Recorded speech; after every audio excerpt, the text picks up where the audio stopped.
Hi, John, with Michael de Broglio, a former chairman of the Johannesburg Law Society, well-known lawyer in this town, who took us through how he was robbed over the weekend on Sunday.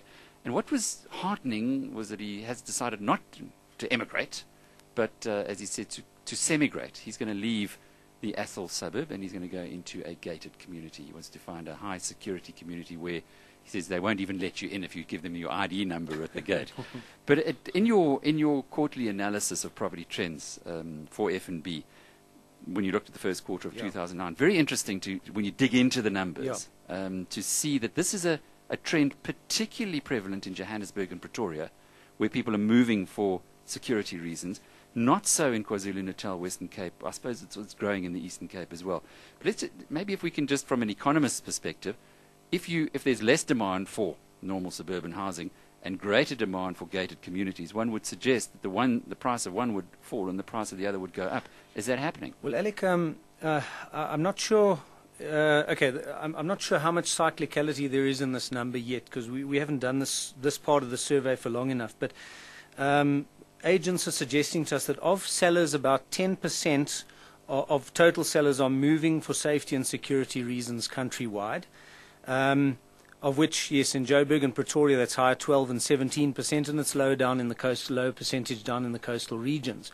Now, that would suggest, yes, that over the longer term, one would guess, yes, that people are moving to gated communities, or otherwise the so-called boomed areas, which are at least perceived to be substantially more safe. So those houses would come at something of a premium there, and there would be an additional crime-related value, I guess, put to them. Although has that come into the equation yet? Well, that premium. I say I would guess, because it's difficult in statistics to. There are other reasons why people move to gated suburbs as well. It's convenience, it's lock up and go, and pay a levy, garden gets done. There are lifestyle factors as well, living on a golf estate and so on. So it would be difficult to blame everything on crime. But my guess is, and I don't have the statistics to prove it, is yes, that such secure areas do come at a premium to sort of freehold areas. Dainfern is a good example. Underneath Michael de Broglio's story, which we published on MoneyWeb today, there were a few people who commented from Dainfern saying that prices there had held up very well. Now, that was one of the first secure communities in the Johannesburg area.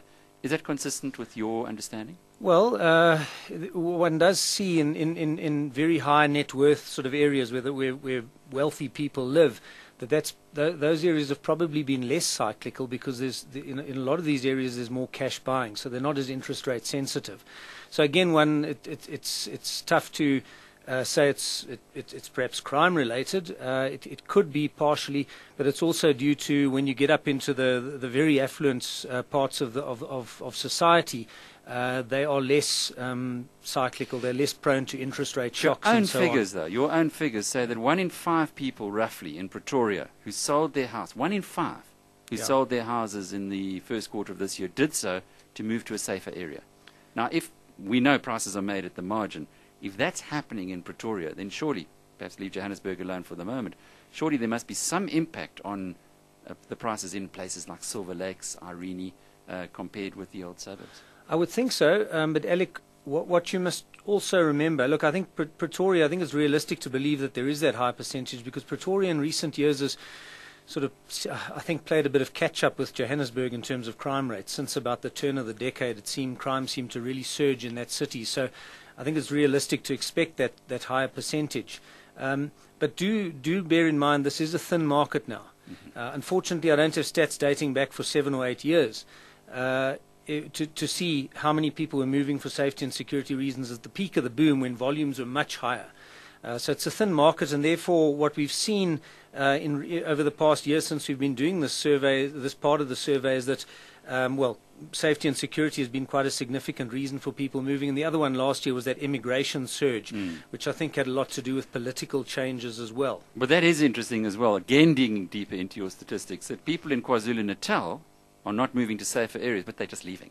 That KwaZulu-Natal, in fact, had one of the highest percentages of sellers to emigrate. Johannesburg sitting at 9%, KZN 15%, which is unusual by any kind of statistical Yes, the immigration analysis. stats. Look, over last year, generally speaking, Joburg, Pretoria and KZN had very high immigration rates. And I think a lot of that had to do, look, crime could play a role, but there was a surge in immigration last year, and I wouldn't blame that on crime, because crime's been high in this country for many years. I'm not under the impression that it's suddenly surged. It's been a major problem for a good couple of years, so it's less cyclical. I think the immigration rates, the surge in immigration rates last year was more due to other factors, political change and concerns about the longer-term future, the Eskom crisis, things that gave us jitters about the longer-term future, or minority groups at least. And yet, and as we are a national radio station in the Western Cape, things are very different. People not generally selling in the Western Cape to either emigrate or to go to safer abodes. What would be the reason for that? Now, Cape Townians seem to have always, well, at least had the perception that Cape Town is, I think, a safer area to live. Cape Townians are very proud of the sort of lifestyle that they have. So there's a lot more. Well, from an immigration point of view, I would expect that to be a lot lower because, as I say, they believe in their lifestyle, which is of a high quality. It's hard to find a more beautiful place to live than Cape Town. It's nice as far as cities go, yes. And yes, at least I do. Crime statistics there too have been playing a bit of catch up over the years, but they do seem to lag in terms of very violent crime. John, in the early 90s, early to mid 90s, there was a wave of emigration from Gauteng to the Western Cape. That seemed, and in fact, at one point in time, and you would know better, Cape house prices were higher than those on the Highveld. That seemed to have calmed down over the period. But given these statistics, and however you want to look at them, the crime is definitely playing a role.